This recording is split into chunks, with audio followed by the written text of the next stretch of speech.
In recent months, workplaces across the continent have been going through an awakening on the issue of harassment, particularly sexual harassment in the workplace. What essentially was long an open secret is now being exposed to a long overdue cleansing beam of light. And it should come as no surprise that we are encountering public revelation of this legacy in Manitoba as well, specifically at the legislature and in the highest levels of government. But not being surprised does not excuse that this behavior was tolerated, sometimes allowed to flourish in the culture of government. We will continue to take the necessary steps to end that and to prevent it from occurring in the future. I want to assure that every Government of Manitoba employee works in an environment that is respectful and free of all forms of harassment, including sexual harassment. An environment where these incidents are taken seriously and are never tolerated. Today we are announcing 5 concrete steps to ensure we have such a workplace environment. First, we will institute a no wrong door approach for all staff, including political staff. In the past, some in government employment, including political staff, felt reluctant and in fact were sometimes actively discouraged from bringing forward complaints because of a fear of reprisal. Staff felt limited in bringing forward complaints or felt their careers would suffer. There is no place for politics when it comes to the issue of workplace safety. All employees and elected officials need to feel safe in coming forward to report incidents of harassment.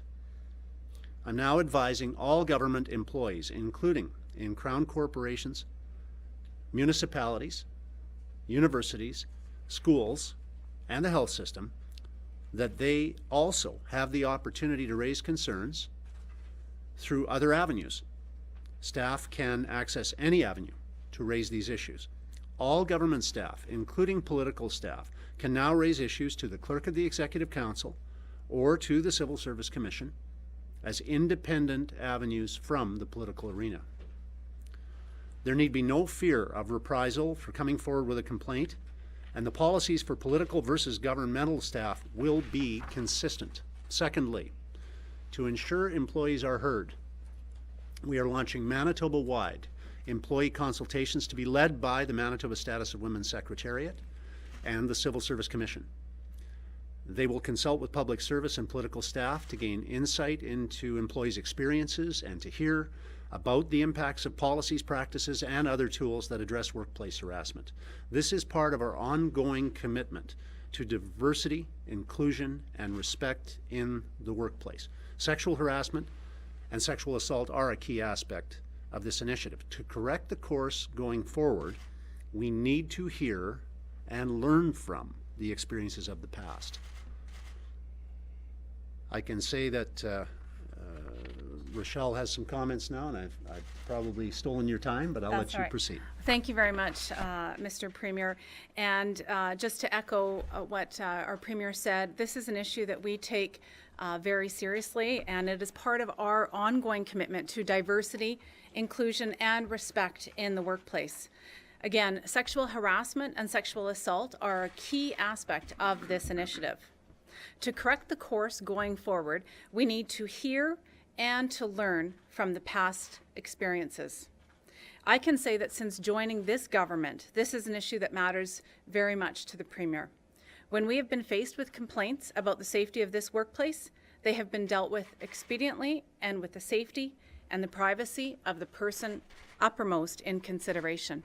And now I'd like to turn it over to my colleague, Minister Cameron Friesen, who's responsible for the Civil Service Commission. Thank you, Minister Squires, for your words on this important topic. As Minister for the Civil Service Commission, I cannot understate how important it is for Manitoba government employees to not only be safe and secure in the workplace, but also to be respected and heard. That's why we're here today.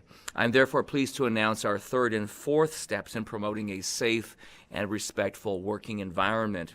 Third, we will engage an external consultant to review our policies and procedures, and then to return and make recommendations to ensure that Manitoba is the nation's leader in policies and practices that prevent and address workplace harassment. Our goal is to simplify our practices, identify gaps in our current approaches, and ensure best practices in our policies, training, and procedures on workplace harassment. The results of our reviews will be shared with other public sector employers to ensure consistency in approaches in preventing and addressing workplace harassment. And finally, as our fourth step, we will implement an annual public reporting process on statistics related to instances of harassment that occur across government. This reporting mechanism will, of course, protect the privacy of those reporting while providing accountability to employees and to the public. Our government is taking the necessary steps to ensure behavior that was tolerated in the past does not continue. And accountability is an important component of that.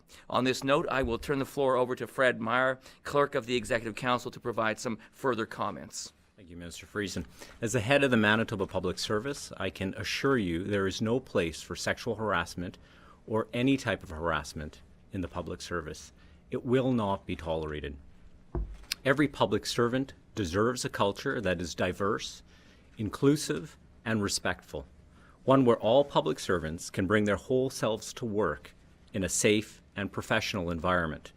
Employees should know they are safe to come forward to their supervisor, human resources, or any other leader within the public service.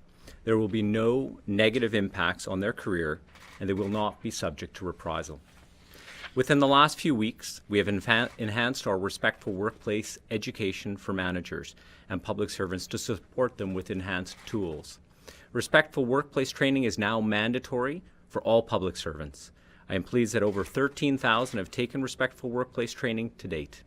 We look forward to the results of the independent review to further strengthen our framework of respectful workplace and harassment prevention.